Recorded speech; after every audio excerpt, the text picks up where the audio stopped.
Le VOP, c'est le dernier qui m'a plu en fait. La dernière réaction de la dame qui disait que Dieu est partout. Ça ne sert à rien d'aller dans une église où on va te tromper, on va te raconter des histoires. Sache que Dieu est partout. Il faut juste croire en un seul Dieu. C'est même pas en se baladant dans les églises que tu auras vraiment la solution. Donc celui-là m'a vraiment... Il m'a plu, il m'a marqué. D'accord. Et vous voulez dire quoi, Nicole? Voilà, je voulais rebondir sur ce qu'elle a dit. Et elle a dit des choses pertinentes, que non, les jeunes d'aujourd'hui vont à l'église comme ça, habillés n'importe comment et tout. Donc moi, je pense que c'est du devoir du pasteur de recadrer ces jeunes. Que non, on ne fait pas comme ça, on ne fait pas comme ça. Elle a dit qu'on l'a chassée dans une église. Donc ça peut demander, le pasteur peut dire que non, je pense que tu n'es pas encore prête. Bon, on va les passages que je demande de lire, c'est mieux de lire étant à la maison. Quand tu seras prête, tu vas revenir. Au lieu de sauter sur l'occasion, on sait que ce sont des hommes qui sont faits de chair. Mais au lieu de sauter sur l'occasion, moi, je ne trouve pas que ce soit vrai. Et aussi, j'aimerais connaître le passage qui dit que quand on a divorcé d'un homme de Dieu, tant qu'il vit, je vais connaître le passage de la Bible, là, c'est lequel? Parce que moi, j'ai une amie qui a divorcé. C'est dans 1 Corinthiens. Et elle s'est remariée avec un autre, en fait. Et quand c'est comme ça, qu'est-ce que tu dis? En fait, aujourd'hui, les hommes ont rendu la parole de Dieu comme les dogmes. C'est ça qui fait la religion. Parce que le christianisme, c'est un mode de vie. Or, la religion, c'est ce que les ancêtres ont laissé. Aujourd'hui, il y a des rumeurs qui disent que la femme ne doit pas manger, par exemple, telle chose, telle chose. Là, c'est la religion. Mais la parole de Dieu te dit que tout a été donné. Tu dois sanctifier la chose pour la manger.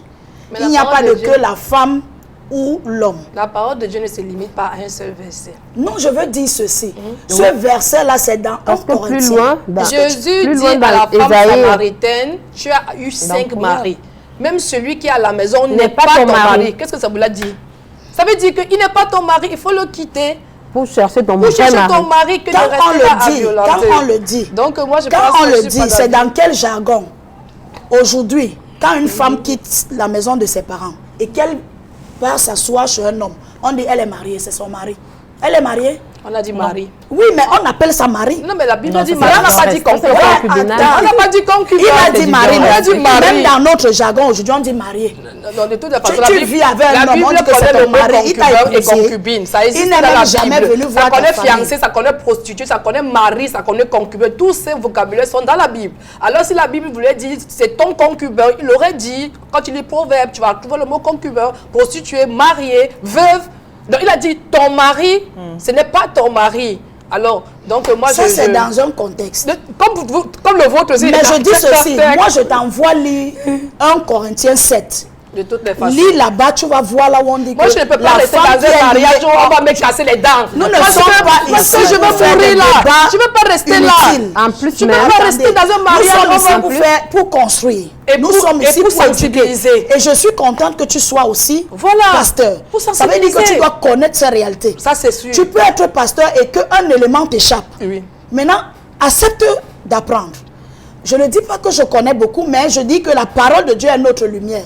Je ne connais rien, mais c'est la parole de Dieu qui dit dans 1 Corinthiens que si tu es lié à un homme, tant qu'il n'est pas mort, vous êtes liés. Elle va donc faire la Bible se comprend. Non, je veux dire, elle peut quitter. Non, je dis ceci. Si tu veux le quitter, tu le quittes, mais tu ne peux pas te remarier. Je parle au niveau du mariage. Wow. Parce que Dieu n'est pas un polygame. Ça, c'est un passage spécifique. Hein. Non, Dieu n'est pas un polygame. Cousine, aujourd'hui, dans les tribunaux, beaucoup de pasteurs divorcent, ils se remarient. La Bible dit ceci. Quand je vais revenir, je vais commencer dans ma maison. Pourquoi? De toutes les façons. Paul dit quoi? J'ai vu un tel péché dans la maison de David avait combien de femmes? Je n'ai vu dans le monde. David avait combien de femmes? C'était l'homme selon le cœur de Dieu. L'église est en train de rentrer dans la polygamie. Mais arrêtons de nous berner. Mais ça veut dire que ton mari a le droit de te Dieu a dit où dans la Bible que la polygamie n'était pas permise? Ah bon? Oui. On a dit tu dois être mari d'une seule femme. Je suis d'accord. Voilà. Ça c'est l'idéal. Quand on dit donc mari d'une seule femme, la polygamie sort d'où? Merci beaucoup, madame la journaliste. Et Parole de Femme dit que c'est le moment de lire les messages.